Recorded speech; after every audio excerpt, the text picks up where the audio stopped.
Vishwanathan Garu, to all the dignitaries on the dais. I think they don't need any introduction. Everyone did speak about them. To all the global academic institutions that have representatives here, to the faculty, deans, and to my dear students. It's really exciting times, and I'm really excited to be here. I'd like to thank WIT Andhra Pradesh for bringing us all together and hosting the first ever International Higher Education Fair. I actually have an entire speech written out, but then I realized that my audience had changed. And I really have come here to share my experiences. That is very, very important. All of you are aspiring for higher education and have already traveled that path. I have been there, I've done it. As already introduced, I did my bachelor's at Carnegie Mellon University. I worked at the World Bank for 2 years and I did my MBA from Stanford. I inevitably host admissions events for Stanford MBA in Hyderabad. And I get asked this question, what have you learned? Why Stanford? And I kept thinking about it more and more and what I gained out of international education. You know, there are two things that substantially improve our per capita income. As sir has said, one is immigration, second is education. But one thing that I think all of us are missing is the value system. One thing that fundamentally changed me as a human being was, first time when I had exams at Stanford, it was our finals, we are in a quarter system. So the first final exams I remember, we have not this big classrooms, but about quarter of this size. And it was fascinating to see the professor come, leave the exam papers on the table and leave. And I didn't understand. I was looking around, I'm like, what is going on? So all of us had to go pick up a paper, come, sit in your place and write the exam. There was no invigilator. That fundamentally transformed me. An institution of global standard is trusting its students to hold the institution for higher ethical, moral honor. And that fundamentally transformed. So as all of you go globally to other states, I think what is important is to learn the value system and the values that different institutions actually give. As WIT has its own culture, other global repute organizations have their own culture. So it's important to understand which institution actually fits into the culture that you aspire to be in, and you will thrive. So I request all the students to definitely pay attention to that. See, we honestly live in a very exciting time. Today, if you look globally, majority of the tech companies are being led by Indians. Microsoft, Adobe, Google. The vice chairman of Bank of America happens to be a Telugu person. So if you look at it all, majority of the global institutions, if not number one, at least at number two today, we see Indians. And the reason for that is the reforms that India has taken in the 80s and in the 90s. You know, it is Mr. Naidu who opened up the entire IT sector in Hyderabad. Today, the modern Cyberabad is his baby. And because of that one initiative globally, I'm proud to say that 20% of the IT workforce come from the two Telugu-speaking states.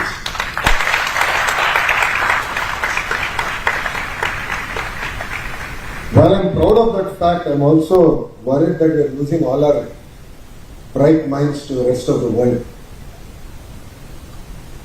So like how I have taken the road less traveled. Getting a global MBA, I came back to politics. And I did a walkathon. And I rediscovered our nation and my own state. So I request all of you to seriously think about your purpose. You know, in one of the MBA applications, I had this question, what matters to you most and why? I'll repeat that again. What matters to you most and why? In fact, I answered this question, if I'm right, in 2005. In 2005 November, that's when I applied. Even till today, my answer to that question drives me. Whenever I feel down, whenever I feel dejected, upset, disappointed in myself, in the system, I actually go back and refer to that answer. And that gives me again my heading. So it's very important for all of you to really rediscover, understand what your true calling is. Next 25 years is India's 25 years. We have amazing demographic dividends.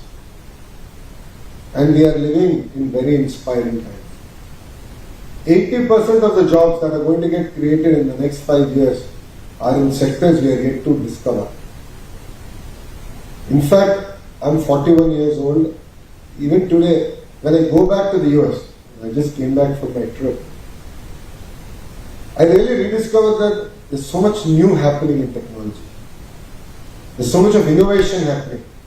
And I've committed to myself that every 6 months I will go back, spend at least 2 days, meet up with everyone and understand where the world is going. What's happening in Europe? What's happening in Southeast Asia? I really want to understand. So I think it's very important that all of us open our minds. We should not think about our big bubble. We should not think about Amaravati bubble or Andhra bubble or India bubble. We have to open our eyes to what's happening around us globally. Because it's very, very exciting times and inspiring times. And the next 25 years is India's 25 years. So while all of us go get a global education, the real action is going to be in India. And it's very important that all of us actually come back and be part of India's growth story. As far as Andhra Pradesh is considered, as part of the Honorable Prime Minister's vision, Vikasit Bharat, we have come up with Vikasit Andhra Pradesh, where by 2047 we want to be a $2 trillion economy. And we want to have the highest per capita income in India. And yes, sir, GR ratio is a key performance indicator that the Honorable Chief Minister has given me. So we are tracking that closely. CM is very clear that our students should definitely go for higher education. From 10th grade, we want to monitor dropouts, we want to motivate them, we want to get them into the formal education system, and that is a focus area for us.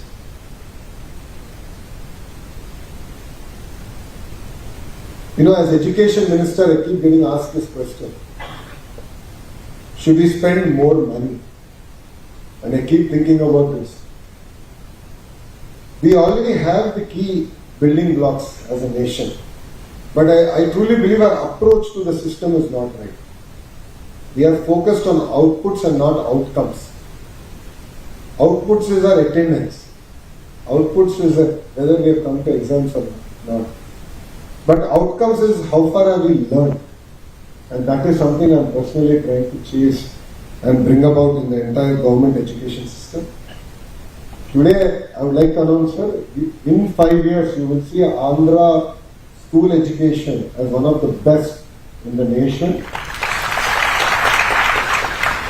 This government is committed to school education. That is why Mr. Naidu gave a Stanford MBA, the Human Resource Development Ministry. To all the students here, a life lesson.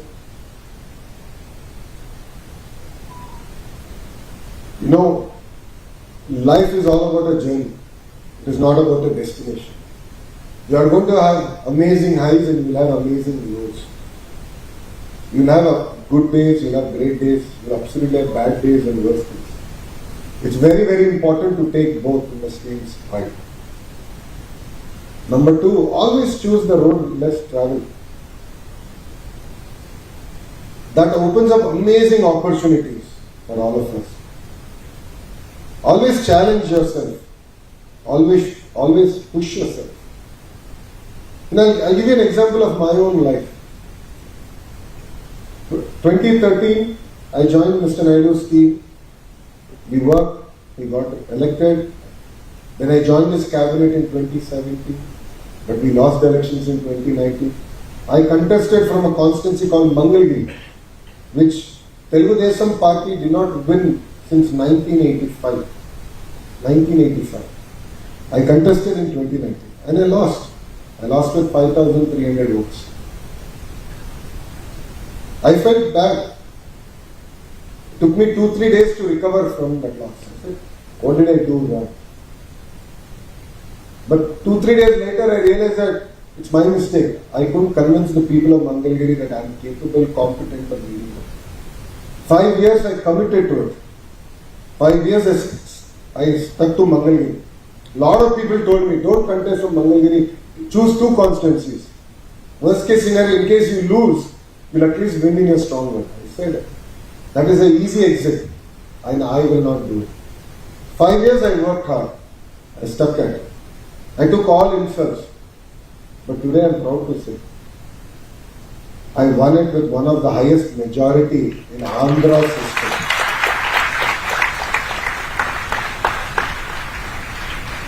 Now why am I sharing this with you? Please choose the road less traveled. It will open up amazing opportunities. It will truly define who we are. I'm requesting all the students here not to look at where will I get placed. Will I go to X company, Y company, what is the package? But I would request all of you to actually be the job creators. There are amazing opportunities today to actually start companies. Government of Andhra Pradesh, Government of India is actually funding, supporting, mentoring. As part of Andhra Pradesh Innovation Society, we are coming up with a new program to actually guide you, mentor you. I am bringing all the industries together.